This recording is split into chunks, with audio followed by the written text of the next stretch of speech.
Hello, I'm Adina Deacu and very happy to have the opportunity to present to you some of my work. I'm very sad that I'm not able to join in person. Unfortunately, unforeseen circumstances have prevented me from doing so, but I do want to take the opportunity to thank the organizers for allowing me to be present through this pre-recorded video. Today, I'm going to share with you a different narrative that I've been working with in quite a few years of social entrepreneurship, but also in academia. So I always introduce myself as a pracademic. I run a consultancy company that is doing applied research, but I'm also half a foot in academia and 1.5 in practice. Actually, a lot of the work that I will be talking about to you today is at the intersection of the two. So this work, as mentioned, is grounded in many years of social entrepreneurship experience, but also based on that, I was awarded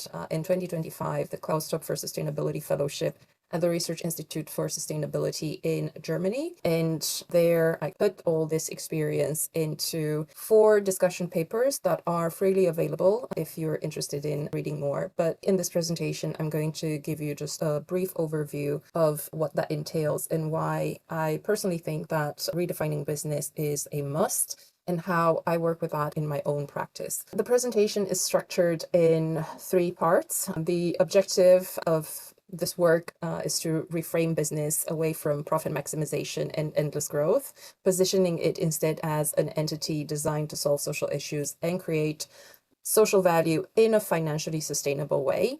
And then I'm going to go about telling you a bit more about the approach, how I am integrating environmental psychology knowledge and tools, and what are the psychological conditions for this new definition to become practical. But also share with you in the 3rd part some of the results and projects that have come out of this work. Now, as mentioned, the objective is to change the paradigm from this extractive harms to regenerative value. And I'm coming at this from a psychological perspective on this idea that perception will determine behavior. And so if the perception is that business sole purpose is to create value for the shareholders and the success metrics are profit at all costs and growth, then that's what the behavior is going to be. And also everything else, ESG, CSR, in my view, they're just patches to the problem. So they're actually not solving the core issue. For me, the important thing is to change the perception about business so that we can actually change behaviors. I started looking at what does this definition, business as usual, create in our everyday life. And because I do have cross-disciplinary experience, I was able to look into how urban space, how our cities are designed for profit maximization, how education has become an industry, and that creates a lot of issues. Also, our public health, this 24 hours capitalism compresses time,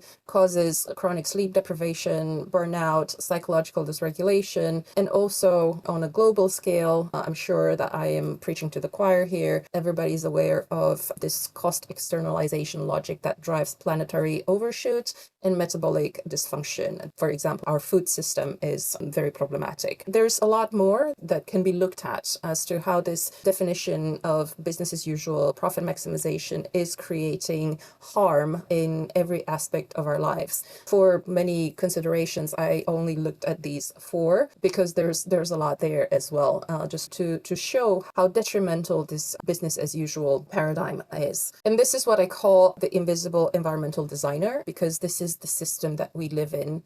And this is going to shape how we behave, what we think can or cannot be possible. The worst part is that this mechanism is reinforcing itself through the value action gap. A lot of people know that we need change, but then action is sometimes delaying in appearing. And very often this is attributed to human nature, a moral deficit, but in reality is a result of this invisible environmental designer, because the environment, the system, systematically steers action away from ethical commitments. The way in which this mechanism works, then we live in environments that are very stressful, environments that create cognitive overload because they're optimized for speed, competition, they degrade human working memory, adaptive learning, and this creates agency erosion. This feeling of helplessness. A lot of people feel like there's nothing I can do. Others need to change first in order for me to be able to change. Policies need to change first in order for me to be able to do something. And these opaque systems enforce compliance to a certain extent. This further leads to institutional myopia because politicians, people working in different institutions, ultimately they're still people and they also live in these environments. They are also overloaded, disempowered. They default always to short term because of a focus on elections and so on.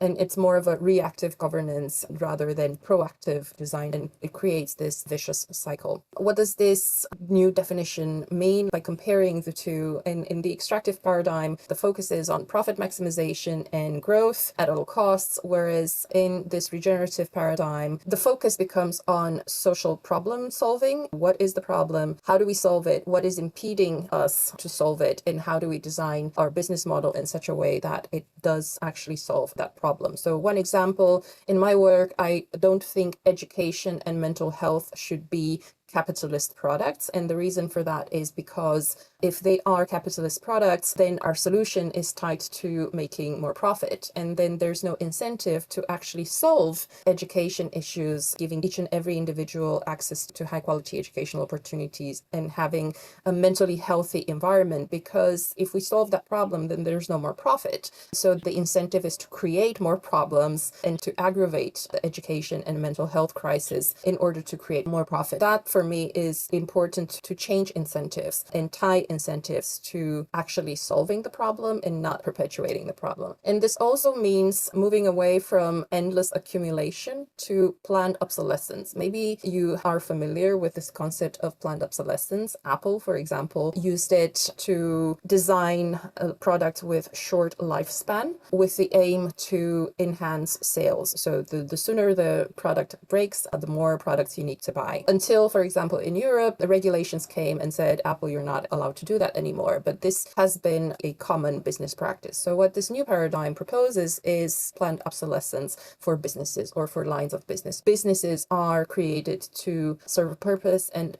the metrics of success are considered as soon as this business has fulfilled its purpose, then it should pivot. Its success is not tied to the amount of profit that it makes from the one product or one service. In this situation, profit moves away from being the main goal to being an enabler. So it allows whatever we have to do to become financially sustainable, as this is part of sustainability. This way, the focus is more on what is it that we have to solve at hand and how do we do that in a financially sustainable way. Of course, then the success metrics are not only financial, but they move away to multidimensional systemic value. Am I creating new capabilities? How many people am I lifting out of poverty? How am I restoring the ecosystem? And so on. Why does healing appear here? And I mentioned at the beginning about the psychological preconditions for this new definition to become the status quo rather than something utopic. And doing this work, I started asking myself, where does this drive for profit comes from? Where does this obsession for money come from? And I entered a rabbit hole. I do write more about this in the third discussion paper out of the 4 discussion papers that I mentioned at the beginning. But just to give you a bit of an overview, a lot of the solutions that we see, either promoted by governments or unfortunately even in many sustainability conferences, I've been part of quite a few of them. There's this technocratic sustainability, policy, green tech, efficiency, optimizing. But from a systemic perspective, I think this is insufficient to drive change on its own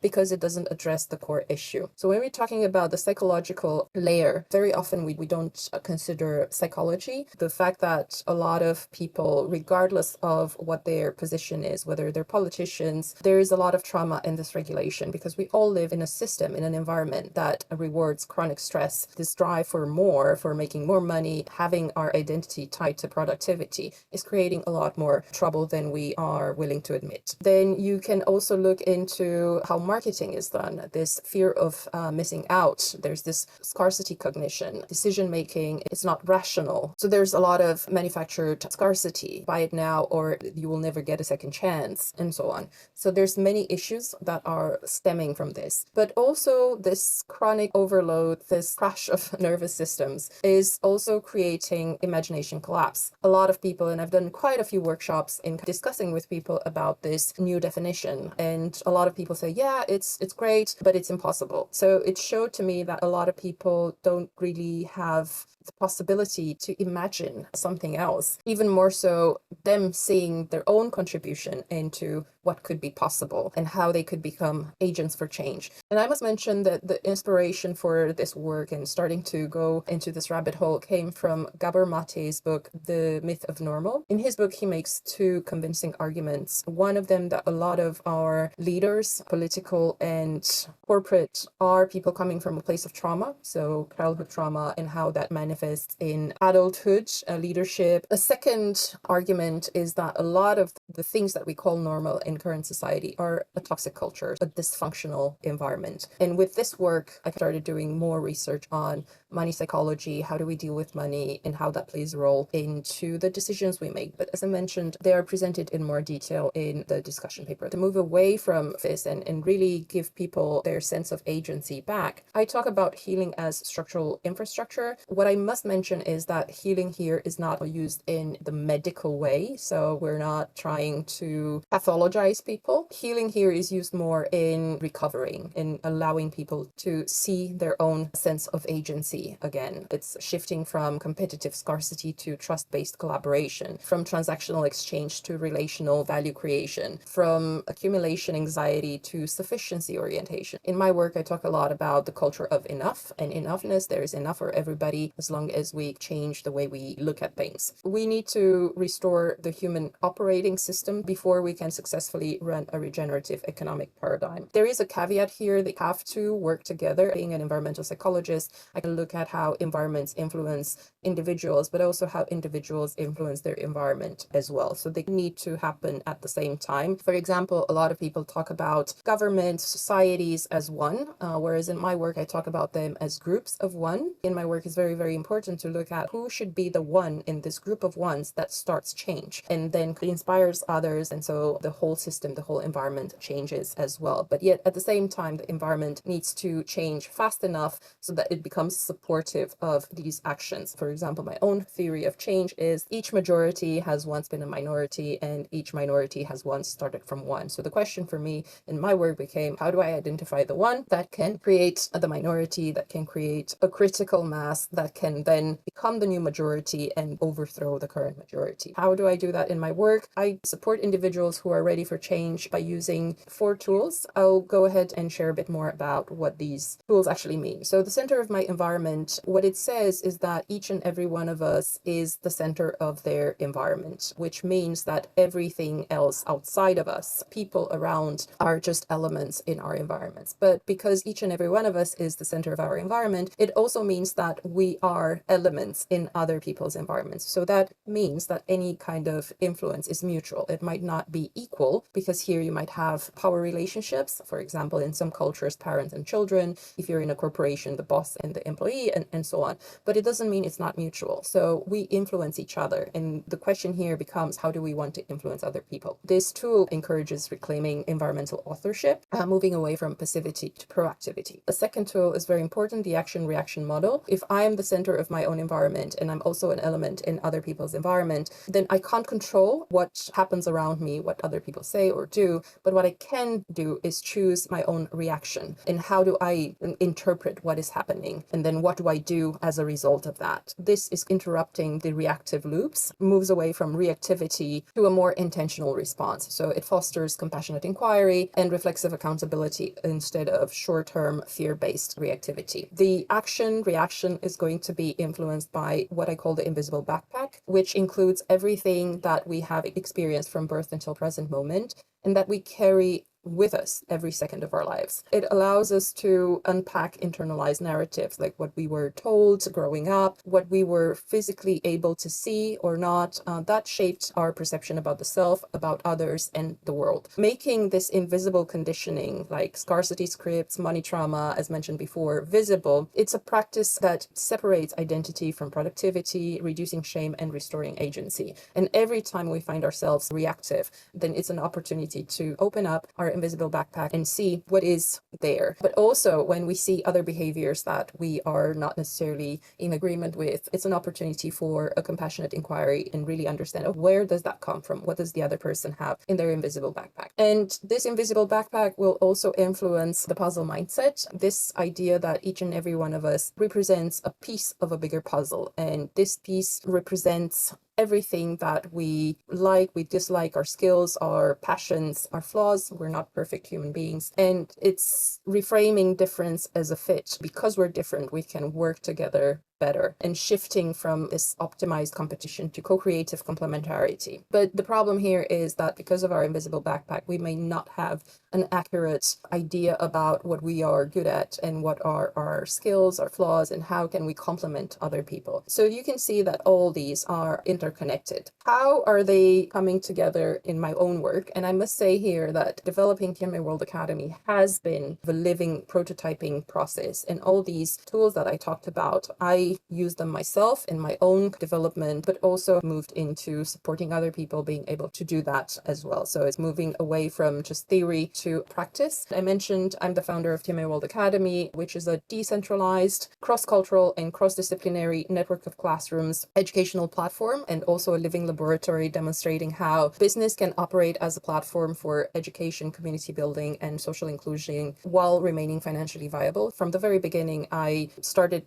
looking at how do I do everything that I think needs to be done, but in a financially sustainable way, so that I don't rely on investors, on donations, on charity. And that pursuit was also what brought me here with redefining business and that rabbit hole about money psychology, childhood trauma, and so on. I will not give too much details about the Academy. You're very welcome to check more or reach out to me afterwards if you're interested in learning how it actually functions. But I'll give an example of a project that I am currently developing, integrating all these tools that I mentioned and this new definition in bringing about change. And this is personal business model framework and an incubator supporting people who are ready for change, learn how to turn their passions, their skills into a source of income according to this new definition. So my philosophy is, if people cannot find jobs or want to see things being done in a different way, then they lead by example and they show how things can be done in a different way. It was the same in my own case. Rather than telling corporations how to do things, I decided to become an entrepreneur and show how it can be done different. Now, I would like to conclude by saying that in order to design the economy for the common good, I think systemic transformation requires aligning organizational strategy with inner human capacity. So going back to the self, we cannot change the macroeconomy without healing the microenvironment